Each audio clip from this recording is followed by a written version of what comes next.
Reka nguhe ikaze mukunzi waje Technical TV nkubwira ngo komeza ugire ibihe byiza aho waba uherereye hose mu Rwanda cyangwa se hanze yarwo. Turagarutse rero na live Technical Anlysis turebera hamwe n'icyo twategereza mu masoko muri iki cyumweru tugiye gutangira kugira ngo tubashe kuba twareba uko dushobora kumakinga money cyangwa se gukorera amafaranga muri Forex cyangwa se future trading, kuko hano tugiye kwa zimwe muri pairs zo muri Forex, ariko turaza no kugaruka ku bakora future trading nabo turebere hamwe cryptocurrency icyo twazitegerezamo muri iki cyumweru. Nanone iyo dukora live Technical Anlysis hano tuba tubabwira uko twe turi kubona ibintu, hanyuma nawe ukazifatira umwanzuro utradinga ugendeye nawe no kuri analyze yawe.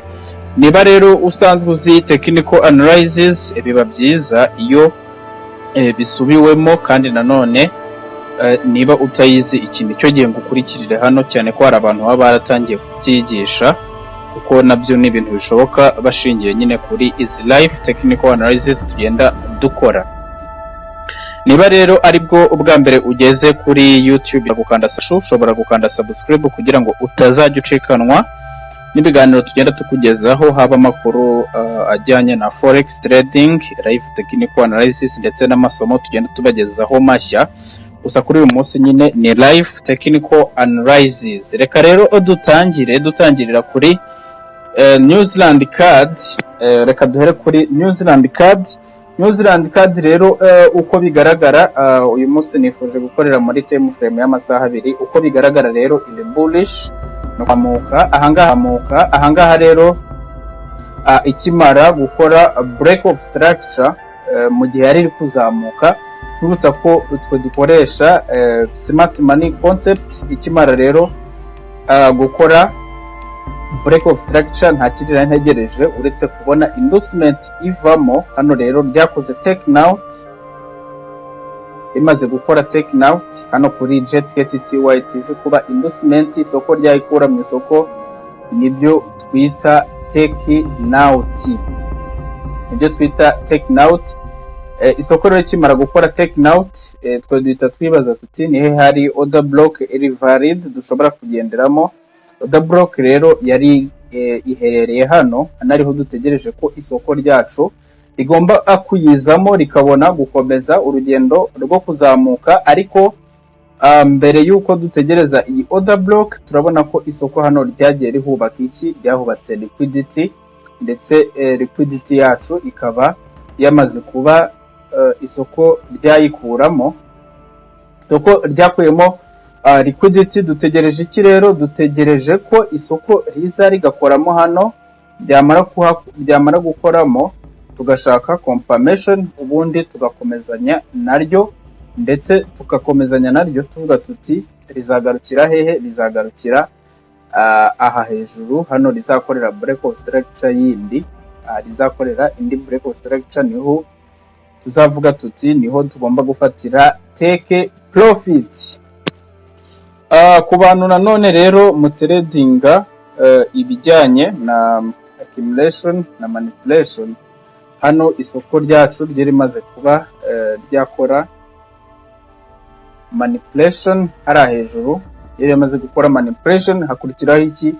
Distribution. Ubu abantu bagendeye kuri strategy bamanutse hano bari muri profit, ariko ku bakoresha smart money concept turacyategereje ko isoko rigomba kumanuka rigakoramo hano hasi rikabona gukomeza kuzamuka. Muri live Technical y'ubutaha tuzajya turebera hamwe nuko ibyo twateganyaga byagenze, kandi ndizera ko ku bantu badukurikira 5 kuri 5 ibyo twanariza hano muri rusange ni nako bigenda.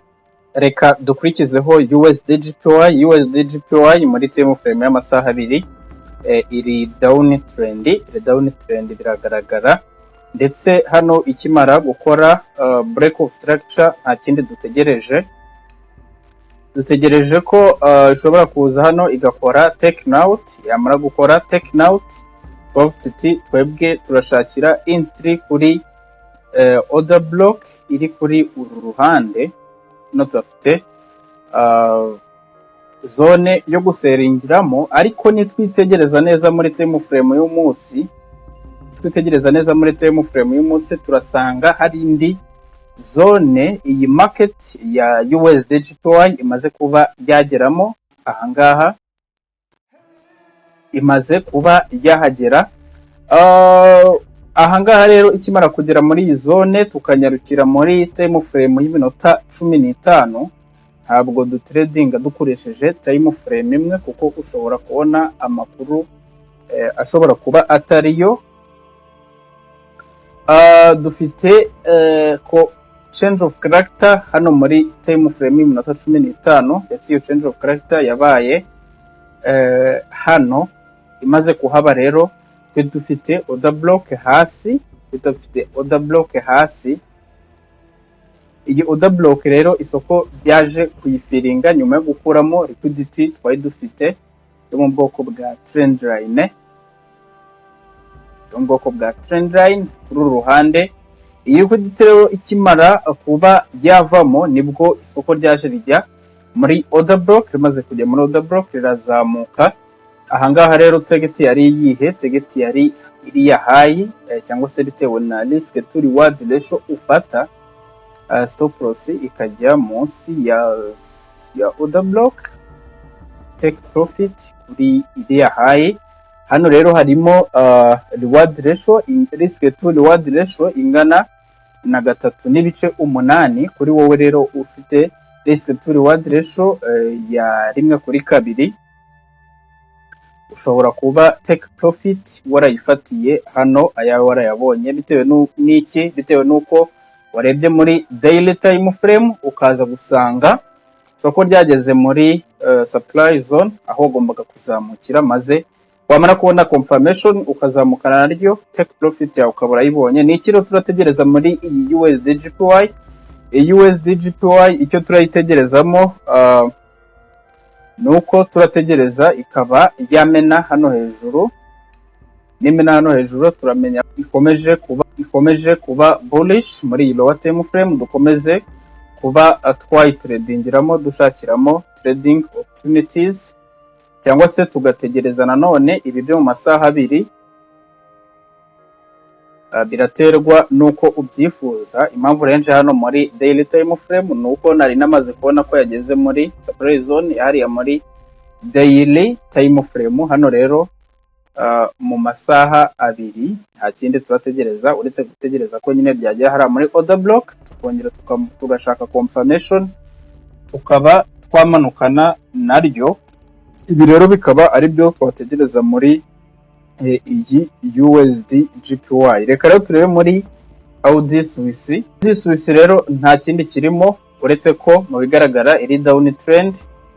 Turebe hano muri time frame y'amasaha abiri, iyi Audi Swiss rero hano yahakoze break of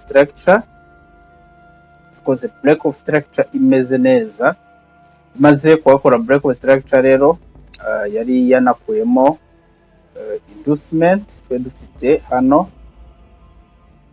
yakuyemo inducement, maze gukoramo inducement twagombaga gutekereza niye order block dufite hafi yujuje ibisabwa, no kwa ni order block ifite imbalance. Order block na yindi rero ni iriya, kandi urabona ko market yamaze kuba yayitachingamo. Cyo tugomba gukora no gushaka iki?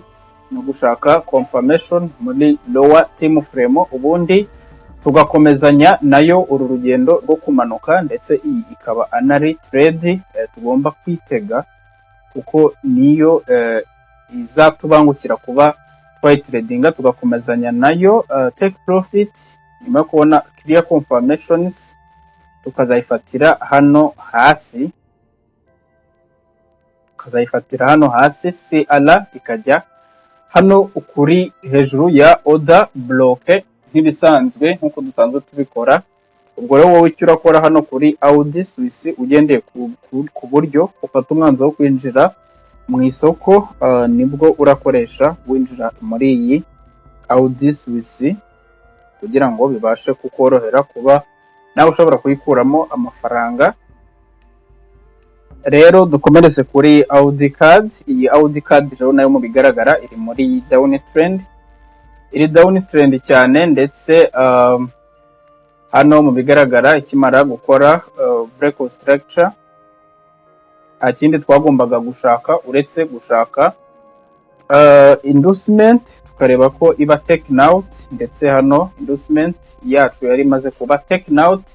Inducement ikimara kuba taken out, uretse gushaka order block nta kindi dushaka. Urabona ko order block byayitacinzemo, ndetse dusimbukiye no muri lower time frame turasanga confirmation yarabonetse,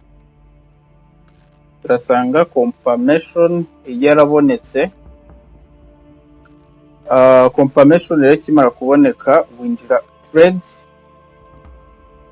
trade ukabasha kuba wa making money. Hano rero rimaze kugaragaza shift hano muri lower time frame, ikimara kugaragaza hano rero shift, market shift, dufite imbalance kuri uru ruhande, dufite imbalance ntoya, ariko ibyo yo kuvuga ngo ni imbalance ntoya ntabwo bikora, kugira ngo murayibona hano.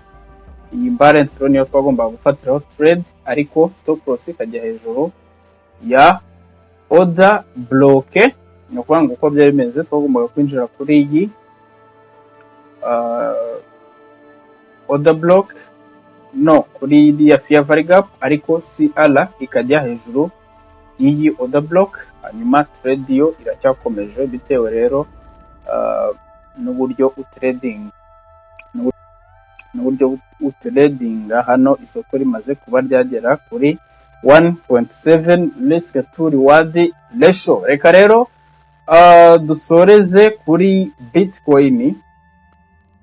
Bitcoin rero tugiye muri time frame y'amasaha 4 kugira ngo tubashe kubona amakuru menshi kuri yo. Tugiye muri down muri time frame y'amasaha 4, akakubu tuvugana iri ku 44,000, iri ku giciro cy'ibihumbi 44,000. Ibi rero yazamukiye hariya bitewe nuko hano yari maze kuba yahakora breakout structure, uptrend. No kuvuga ngo cryptocurrency muri rusange iri uptrend, rimaze no gukuramo inducement cyangwa se smart money traps, rimaze kuba ryakuramo inducement. Ahangaha twe tuhafite order block nziza. Iyo order block rero niyo ryazamukiyemo nta n'ibyo gusubira inyuma.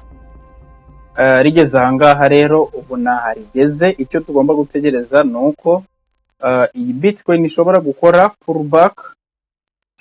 pullback, ikaza hano muri iyi order block dufite hano, nyuma y'uko izaba imaze gukuramo liquidities twose, hanyuma ikazamo igakomeza urugendo rwo kuzamuka. Bitcoin rero iri uptrend. Turebeye nko muri time frame y'icyumweru, tukabasha kuba twareba ni hehe Bitcoin ishobora kugera.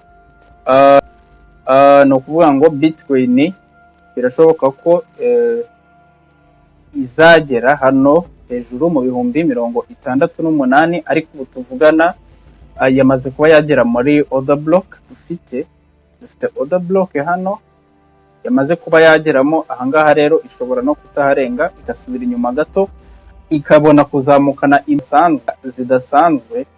Turakubona Bitcoin iza pullback ikagarukira kuri ya order block dufite, igakomeza urugendo rwo kuzamuka hariya, ariko hano birasaba kwitonda cyane no gushaka clear confirmations. Urumva rero live technical yacu analysis twayisoreza ahangaha. Yari jet nk'ibisanzwe, iyi ni jet TTYT. Ari bwo bwa mbere ushobora gukora subscribe kugira ngo tuzajye ucikanwa n'ibiganiro tugenda tukugezaho buri uko bukeye n'uko bwije. Turabakunda cyane.